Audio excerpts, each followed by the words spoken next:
Les juro que si puedo grabar esto en una toma, estoy en otro nivel, porque resulta, pasa y acontece que mi micrófono está perdido. Imagínense, grabo podcast y mi micrófono está en alguna caja en mi casa. Todo mal. Así que empecemos con algo que me pasó hace unos cuantos días. Me pasó algo revelador. Grabé un reel para promocionar este podcast. 37 segundos de video. Y eso me tomó 1 hora y 40 minutos, porque la verdad es que no soy tan buena para grabar en una sola toma, mucho menos video. Primero tuve que encontrar el ángulo de luz correcto, que en mi departamento significa perseguir el único rayo de sol que entra por la ventana. Luego elegir qué playera me hacía ver casual, pero bañada, que es el código de vestimenta oficial de cualquier persona que no se ha bañado todavía. Después, 17 tomas. 17. En la primera me salió un gallo. En la quinta se me olvidó lo que iba a decir. En la novena entró una notificación de correo del SAT en la pantalla. Por cierto, si el SAT fuera influencer, tendría un engagement altísimo, porque sus mensajes te producen reacciones emocionales muy intensas.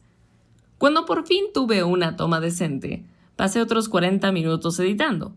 Cortar silencios, poner subtítulos, buscar un audio decente que esté en trend, ajustar la velocidad para que pareciera que hablo con naturalidad cuando en realidad estoy leyendo un teleprompter hecho de post-its digitales.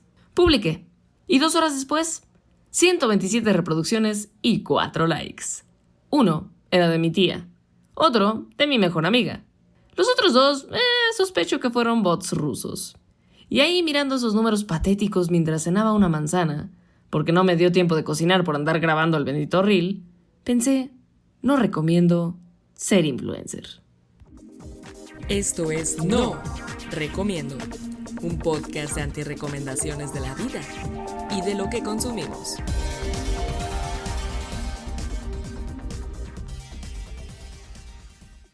Te doy la bienvenida a otro episodio de No Recomiendo. Soy Jennifer McNamara, also known as Gignifer, y hoy voy a hablar de algo que conozco desde adentro, aunque sea desde el sótano del edificio: la economía de los creadores de contenido. Porque por más que defienda que soy escritora antes que creadora, pues, ¿qué te digo? Termino haciendo podcast y hasta hago algunos videos para promocionar mis escritos. Quiero aclarar algo importante desde el principio. Este episodio no se llama No Recomiendo a los influencers. Es decir, no voy a burlarme de nadie que haga contenido. Yo hago contenido. Tú probablemente haces contenido. Tu tía que sube recetas de flan al Facebook hace contenido. Lo que no recomiendo es el sistema que hay detrás, la maquinaria, la promesa. Porque la promesa es espectacular, ¿no? Sé tu propio jefe. Trabaja desde donde quieras. Monetiza tu pasión y entra en las filas de millonarios. Suena como el sueño húmedo del capitalismo tardío. Libertad total, creatividad ilimitada y encima te pagan por ser tú. La verdad es que los números de la industria son algo obscenos. Según Grand View Research, la economía de los creadores de contenido valía alrededor de $250 mil millones en 2024. Goldman Sachs proyecta que llegará a 480 mil millones para el próximo año, 2027. Y ya hay más de 207 millones de personas en el mundo que se consideran creadores de contenido. La cosa es que de esos 200 millones de pelados, solo el 4% gana más de $100,000 al año. Por cierto, yo no soy de esos. La promesa podría seguir encendida porque el 71% de esos creadores hace menos de $30,000 al año. Eso es un sueldo mensual de unos 40,000 pesos mexicanos, que para estándares del INEGI no estaría nada mal. Pero el 34% gana menos de $5,000 al año, que son como 7,000 pesos mensuales, lo que gana un reportero en provincia, básicamente. O sea, estamos ante una industria de $250 millones, donde la inmensa mayoría de los trabajadores gana menos que un salario mínimo de país de primer mundo. Y encima, según The Tilt, el creador promedio tarda 6.5 meses en ganar su primer dólar. Su primer dólar, no su primer millón. Sus primeros 20 pesitos mexicanos. Esto ya debería sonarles familiar a cualquiera que haya estudiado economía, o no sé, que al menos a alguien que haya comprado un billete de lotería alguna vez en su vida, o que haya jugado al melate. Es una estructura donde muy pocos ganan muchísimo y la mayoría subsidia ese sueño con su tiempo, su creatividad y, como veremos, su salud mental. Y para entender cómo llegamos aquí necesitamos a los filósofos, claro, mis viejos amigos, que ya sé, suena raro, pero resulta que un tipo en 1967 predijo TikTok con una precisión escalofriante. Antes de llegar ahí quiero comentarles que la otra noche estaba hablando con una amiga. Bueno, a ver, no estaba hablando con una amiga, más bien le estaba mandando un audio, que es la manera en la que sigo en contacto con las amigas que tengo lejos, y le conté que estaba investigando la economía de los influencers para este episodio. Y me dijo, ¿y tú te crees influencer? Le dije que no llegaba ni a microinfluencer, pero que bueno, tengo un podcast y una newsletter. Bueno, eso no es ser influencer, eso es tener un hobby raro, me respondió. ¿Y saben qué? Tiene razón. Pero la diferencia entre mi hobby raro y el de alguien que quiere vivir de esto es que a mí me da por leer filósofos franceses deprimentes en lugar de optimizar mi algoritmo. Y hablando de estos filósofos deprimentes, pues tengo que empezar diciendo que los influencers pueden ser muy peligrosos. A ver, hemos tenido líderes de opinión desde que se inventó el Ágora, pero antes había una suerte de meritocracia para ser líder de opinión. Así fuera conocer a las personas correctas del medio incorrecto. Ahora se necesita... La verdad es que no tengo ni idea de qué se necesita, pero tengo mis teorías. Probablemente el espacio donde surgieron los influencers que conocemos en la actualidad primero haya sido YouTube, muy seguido de Twitter. Porque la influencia se nota a partir de que dejas de influir en tu círculo cercano y tus tías. En principio, en Facebook solo estaba tu círculo cercano, pero ya había gente que auguró esta debacle. En 1967, decía yo, un francés llamado Guy Debord publicó La Sociedad del Espectáculo. Es un libro relativamente corto, denso como agujero negro, y profético como pocos, Debord argumentaba que la vida social se había convertido en una inmensa acumulación de espectáculos y que las relaciones humanas estaban siendo mediadas cada vez más por imágenes.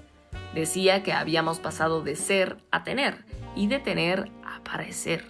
Imagínense, en 1967 faltaban 40 años para el iPhone y casi medio siglo para Instagram.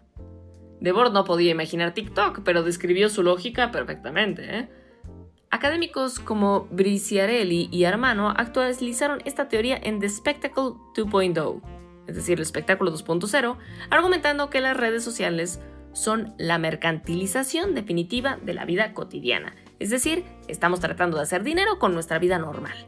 Ya no solamente consumimos espectáculos, nos convertimos en el espectáculo en pos de ser famosos y en el último de los casos, pues también tratar de hacer algo de billetito.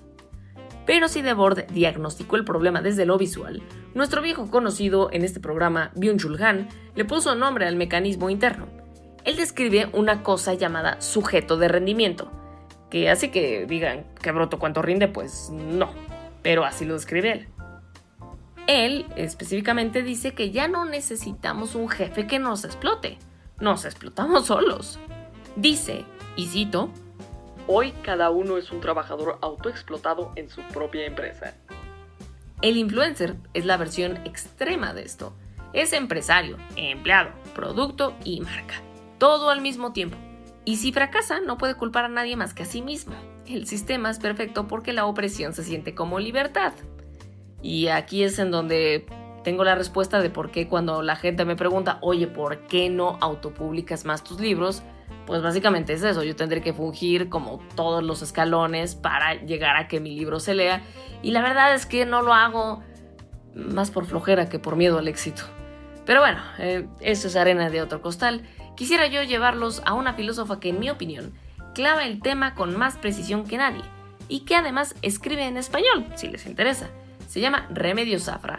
Su libro se llama El entusiasmo, precariedad y trabajo creativo en la era digital. Esto ganó el premio Anagrama de Ensayo en 2017 y examina cómo la vocación y la pasión se convierten en herramientas de domesticación. Zafra describe un sistema que, cito, favorece la ansiedad, el conflicto y la dependencia en beneficio de la hiperproducción y la velocidad competitiva. O sea, el entusiasta de Zafra es alguien cuya pasión es instrumentalizada por el sistema. En pocas palabras, si a mí me gusta hacer, por ejemplo, planes y compartir mis recetas por internet, pues es posible que el sistema me ocupe para producir más contenido y que se consigan más views y que las personas estén todavía más tiempo en redes sociales. Bueno, alguien que está produciendo flanes, pues está aceptando condiciones precarias porque ama lo que hace. No nos importa compartir nuestro contenido porque en teoría es contenido que nos gusta hacer. Esto me recuerda un poco a mí misma, empezando en el mundo laboral trabajando 12 o hasta 14 horas. Pero este es literalmente el eslogan de la economía de creadores. Haz lo que amas y no trabajarás ni un día de tu vida. Lo que no te dicen es que tampoco cobrarás ni un día de tu vida, al parecer. Y hay otro pensador que completa este cuadro bonito. Franco Berardi, un filósofo italiano que acuñó el término semiocapitalismo para describir un capitalismo que, cito de The Soul at Work de 2009, este capitalismo toma la mente, el lenguaje y la creatividad como herramientas primarias de producción de valor. Berardi dice que el capitalismo fordista explotaba cuerpos. Se pueden imaginar en una línea de producción al pobre trabajador ahí durante 12 horas armando motores. Bueno, pues el semiocapitalismo pone el alma a trabajar y define al cognitariado como un proletariado cognitivo cuyas capacidades emocionales y creativas son la materia prima de la explotación. Mi frase favorita de Berardi es de Precarious Rhapsody. Él dice: la persona es libre, claro, pero su tiempo está esclavizado. Esa frase debería ser la biografía de Instagram de todos los creadores de contenido. Soy libre, claro, pero mi tiempo está esclavizado. Porque eso es lo que los filósofos nos dicen. El sistema no te está obligando a hacerlo. Te seduce, te dice que eres libre mientras te consume. Y el combustible de esa máquina no es tu trabajo físico, es tu identidad. A propósito de identidad como producto, el otro día vi un perfil de Instagram de una chica que se describe como mamá, emprendedora, amante del café, fan del journaling y la gratitud matutina. Y pensé, eso, Dios mío, no es una biografía, ¿no? Es un tablero de Pinterest con crisis de identidad. Pero luego me vi a mí misma y en mi bio dice: recomiendo cosas en una carta escuchable, anti-recomiendo cosas en un podcast. Digo y escribo tonterías para vivir. O sea, yo también reduje mi identidad entera a 3 palabras que suenan cotorras en una pantalla de 6 pulgadas. Pero bueno, hablando de lo que pasa al cerebro cuando reduces tu identidad a métricas, pues no está nada padre.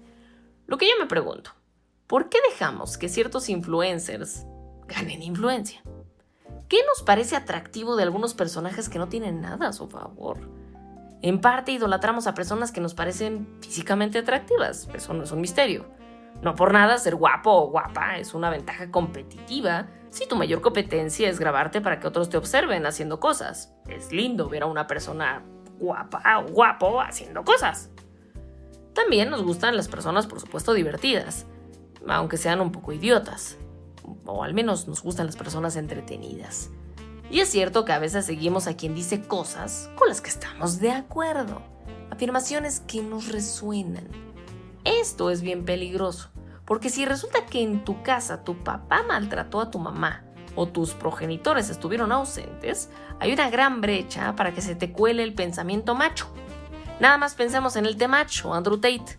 Si no sabes de quién hablo, felicidades, eres 33% mejor persona. Y si sabes de quién estoy hablando, bueno, pues el peligro de que te resuenen estas ideas es que pues quizá te resuenen por las razones equivocadas. Por eso, en la cabeza sucede lo más peligroso. Fíjense que en 2024, un grupo de investigadores publicó algo revelador en el Journal of Occupational Health de Oxford. Hicieron una búsqueda sistemática de estudios sobre salud mental de creadores de contenido y encontraron nada más y nada menos que, agárrense, prácticamente nada. Una industria de $250,000 millones con 207 millones de trabajadores y la academia apenas se le ocurre empezar a estudiarlos. Bueno, pues ciertos científicos han hecho su luchita. Por ejemplo, Martínez y Aguirre hicieron una revisión de alcance publicada en otro Journal de Salud en 2025, donde revisaron 1,522 referencias en 7 bases de datos y solo 6 papers cumplían los criterios de inclusión. 6. Es como si tuviéramos una delegación entera de atletas y nadie se hubiera molestado en hacerles pues un chequeo médico. Pero los pocos estudios que existen pintan un panorama obviamente oscuro. El más amplio es de Creators for Mental Health que en 2025, respaldado por Harvard, hicieron un estudio muy interesante. Encuestaron a 542 creadores y los resultados son los siguientes.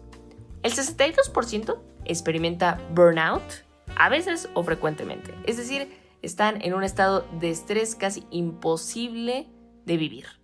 El 52% reporta además ansiedad. El 35% reporta depresión. Otro 65% se obsesiona con el rendimiento de su contenido.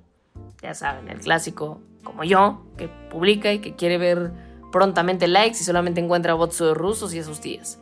Y lo peor es que el 10% reporta ideas de autodesvivimiento relacionadas con su trabajo. Esto es casi el doble de la tasa general en Estados Unidos, que ronda el 5.5%. Y luego, por supuesto, está la relación con el algoritmo, que es básicamente una relación tóxica con un ente invisible. Hay un estudio de 2024 en donde se entrevistó a 30 youtubers alemanes y el título del paper lo dice todo. Dice el título: el algoritmo es como un dios caprichoso. Y sí, los creadores lo perciben como algo no transparente, impredecible, casi humano y con un poder enorme. Por eso es que a cada rato te pueden estar vendiendo cursos de cómo entender el algoritmo de Instagram. Pues hay otro estudio también de 2019 en la que la científica Kelly Cotter lo llama el juego de la visibilidad. O sea, los creadores desarrollan teorías informales sobre cómo funciona el algoritmo y las comparten entre ellos como si fueran rituales religiosos. O sea, es una superstición digital con consecuencias muy reales. Y la neurociencia tampoco pinta que esto esté mucho mejor. En 2016, un equipo de la UCLA publicó un estudio con resonancia magnética funcional. Escanearon los cerebros de 32 creadores de contenido.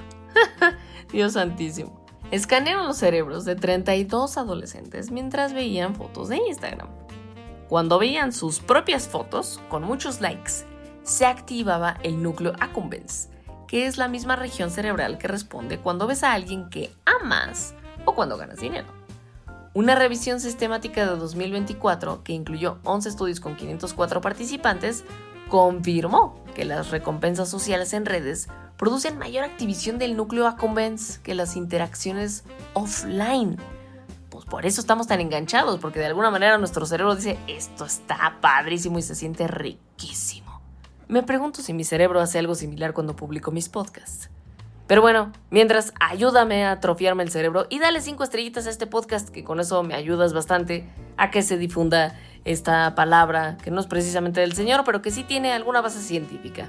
Hay otros científicos como Flannery y sus colaboradores que en 2024 publicaron que la retroalimentación social en redes, los likes, los seguidores, los comentarios, se entrega en lo que llaman un programa de refuerzo de razón variable. Esto es el nombre muy fancy para decir que a veces recibes mucho, a veces vas a recibir poco, y esa incertidumbre es altamente resistente a la extinción del comportamiento.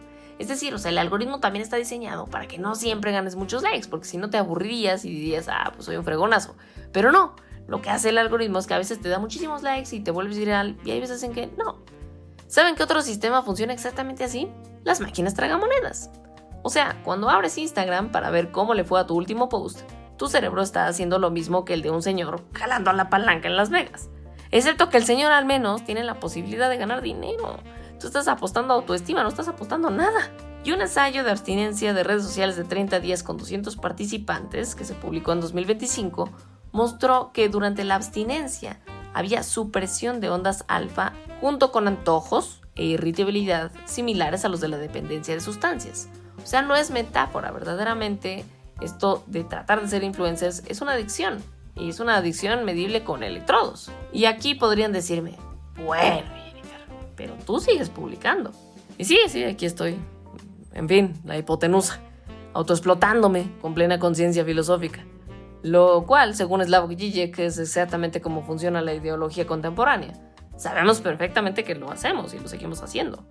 No soy muy diferente de una fumadora prendiendo un cigarro mientras ve el paquetito con la foto de un cáncer terrible y la leyenda "esto te mata". Claro, excepto que el cigarro no tiene algoritmo. Bueno, quizá la nicotina es como un algoritmo del tabaco. En fin, me estoy desviando. Hay muchos casos de estudio que también son de miedo. Hoy te quiero también contar historias reales sobre influencers. Porque los números y las teorías están muy bien, pero pues normalmente las historias de influencers son las que no siempre te pueden dejar dormir. Por ejemplo, en 2017, un joven chino de 26 años llamado Wu Yongying era lo que se conoce como un rooftopper. Tenía más de 1 millón de seguidores en Weibo, una de las redes sociales más importantes en China. Y este cuate hacía videos escalando rascacielos sin protección. El 8 de noviembre de 2017 intentó hacer dominadas colgado del piso 62 del Huayanghua Center en Shanghái. Era parte de un desafío de marca que pagaba 100,000 yuanes. O sea, le iban a pagar como unos $15,000. Necesitaba el dinero para proponerle matrimonio a su novia y para pagar el tratamiento médico de su mamá. Su propia cámara grabó el momento en que perdió el agarre. Y esto lo pueden ver en internet, lo reportó el Time, el Washington Post y el South China Morning Post. Un tribunal de Pekín ordenó a la plataforma pagar a la familia el equivalente a $4,300 de compensación, lo cual se me suena reverenda tontería, ¿no? Debieron de pagarle al menos los $15,000 que se supone que se iba a ganar. Pero bueno, no es el primero al que se le acaba la vida por ser influencer. También en China, en 2023, un joven llamado Li Hao, que no hay que confundir con, hay un desvividor serial que se llama igual. Bueno, este Li Hao era en realidad empleado de una empresa de medios y transmitió en vivo durante aproximadamente 240 horas en 26 días, incluyendo 5 noches consecutivas de 9 de la noche a 6 de la mañana. Sus compañeros de cuarto lo encontraron sin respuesta el 10 de noviembre. Fue declarado muerto en el hospital. Su empleador ofreció a la familia el equivalente a $700 y negó responsabilidad. Y yo digo, ¿de verdad valió la pena estar transmitiendo durante 5 noches seguidas sin dormir? En 2025 hubo otro caso de Misha Agrawal, una influencer de la India de 24 años con más de 350,000 seguidores y su propia marca de cosméticos. Y ella se desvivió días antes de cumplir 25. Según reportó su hermana, la caída en seguidores había desencadenado una depresión severa. Tenía como meta llegar a 1 millón de seguidores y la había puesto como pantalla de bloqueo de su teléfono. Y actualizaba su perfil cada hora. Y no es solo mortalidad, también hay un caso ahora muy famoso porque hay un documental en Netflix que si no han visto pues vayan y lo vean, eso sí lo recomiendo. Está un poco lento, pero la historia es muy interesante, es el caso de Ruby Frank. Operaba un canal llamado Aid a Passengers, un canal familiar de mormones con 2.5 millones de suscriptores. Y el 30 de agosto de 2023, su hijo Russell, de 12 años, escapó por la ventana de la casa, pidió ayuda a un vecino y tenía cinta adhesiva en los tobillos y muñecas, heridas severas y malnutrición. Su hija Eve, de 9 años, fue encontrada en un closet oscuro con el pelo rapado. Frankie fue sentenciada a entre 4 y 30 años de prisión. Y también participaba con una de sus socias llamada Jody Hildebrand, que se supone que era una consejera, pero la verdad es que la historia, pues evidentemente nos enseña que no era precisamente muy consejera, que digamos, pero eran influencers de YouTube. Y bueno, el fiscal comparó las condiciones en las que vivían estos dos niños con un escenario tipo campo de concentración. El documental, por cierto, se llama Evil Influencer. El caso impulsó a que Utah aprobara una ley de protección para niños influencers, efectiva desde enero de 2025. Y luego también hay otro dato que parece de ficción, pero es muy real. Un estudio publicado en el Journal of Travel Medicine en 2022 documentó 379 muertes relacionadas con selfies en el mundo entre 2008 y 2021. Eso es más de 4 veces el número de muertes por ataques de tiburón, por ejemplo, en el mismo periodo. Y la edad promedio de las víctimas era de 22 años. ¿Sabías, por ejemplo, que hay granjas de influencers? En China, el mercado de live streaming de comercio electrónico supera los $500,000 millones. O sea, es gente que tal cual hace infomerciales larguísimos que se transmiten en vivos. Y bueno, hay más de 1 millón de personas haciendo transmisiones de estas en vivo como empleo formal. Trabajan turnos de 8 horas en estudios diminutos. Y según un medio llamado Tencent, el 54% de los jóvenes universitarios chinos eligió celebridad online como primera opción de carrera. What the fuck. Mientras tanto, la industria, no te preocupes, ya prepara tu reemplazo. Lil Miquela es un influencer virtual. Un personaje generado por computadora. Arriba la inteligencia artificial. Con 2.7 millones de seguidores en Instagram, Cobra entre $10,000 y $100,000 por publicación patrocinada. Ha trabajado con Calvin Klein, Prada, BMW y Dior. Time la nombró una de las 25 personas más influyentes de Internet en 2018. La empresa que la creó fue valorada en $144 millones y Gartner predice que para 2026 el 30% del presupuesto de influencer marketing se redirigirá a influencers virtuales. O sea, ahora si te quieres autoexplotar no solamente vas a competir con tus pares, sino también que vas a competir con humanos diseñados por la IA. Así que el mercado ya no solamente te explota, ya está diseñando versiones de ti que no necesitan dormir, no tienen burnout y nunca van a pedir un aumento. Dice una de mis cuentas favoritas de Twitter en un tweet fijado: epitafio, bebí, amé y gasté por encima de lo que la prudencia aconsejaba. El ser que escribió eso falleció pocos meses después. Era Twitstar y también era una persona muy querida para mí. Después de investigar este tema, mi conclusión es que ser influencer no es una profesión. Es lotería disfrazada de la meritocracia que antes representaba a los influencers de verdad. Y no recomiendo ser influencer porque la promesa es libertad y la realidad es autoexplotación. Porque Remedios Zafra tiene razón. Tu entusiasmo es la herramienta perfecta de tu propia domesticación. Porque cuando conviertes tu identidad en un producto, cada like es una validación y cada silencio algorítmico es un rechazo existencial. Y tu cerebro claramente no distingue entre las dos cosas, porque el núcleo accumbens no vino con un manual de instrucciones para la era digital. Tampoco te recomiendo ser influencer porque un sistema donde el 96% de personas nunca ganará más de $100,000 al año, mientras la industria vale $250 million, pues no debería de ser un sueño para nadie. Es un esquema piramidal, pero con filtros bonitos. Lo que sí te recomiendo, para no acabar en una nota tan triste, es crear. Sí te recomiendo ser un creador de contenido. Crear sin métricas. Crear porque tienes algo que decir y no porque el algoritmo te lo recompense. Lo que recomiendo es hacer contenido como hobby raro, como me dijo mi amiga, en lugar de hipotecar tu salud mental persiguiendo un sueño estadísticamente casi imposible. Y aquí, por supuesto, no dejo de lado un poco a los artistas, que deben de crear contenido para vivir. Te recomiendo comprarle la obra a esos artistas locales que sí existen en redes sociales. Recomiendo también lo que Hartmut Rosa llama resonancia, esa conexión auténtica con el mundo, que es exactamente lo opuesto a la lógica de optimización infinita de las redes sociales. Franco Berardi dice que la persona es libre, pero su tiempo está esclavizado. Y bueno, la única manera que conozco de liberar tu tiempo es dejar de medirlo en views. Soy Jennifer McNamara, Gignifer para los algoritmos, y si les gustó este episodio, el miércoles que viene sale la edición nueva de Escríbeme Pronto por Substack, donde probablemente profundice en el caso de mi Twitstar favorito. Y si les da muchísima flojera leer, no se preocupen porque también pueden escuchar esta newsletter en su podcast hermano Escríbeme Pronto. Les dejo los links en la descripción para que se suscriban y vayan también a darle amor a ese producto cultural. No se olviden de recomendarle este podcast a ese amigo que quiere dejar su trabajo para vivir de crear contenido o para ser influencer y pues quién sabe, tal vez le salvemos el alma o al menos el núcleo accumbens. Besos, ¡mua!, libres de virus y de algoritmos. Bye. Esto fue No Recomiendo, un podcast de antirrecomendaciones de la vida y de lo que consumimos.